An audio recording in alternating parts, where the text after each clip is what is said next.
Adidas and Puma were founded by brothers who hated each other. Same family, same town, same shoe company.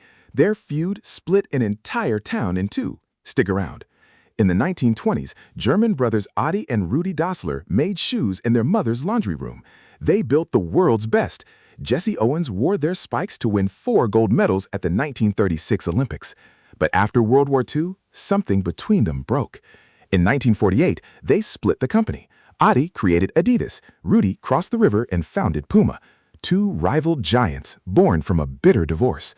The whole town of Herzogenaurach had to pick a side.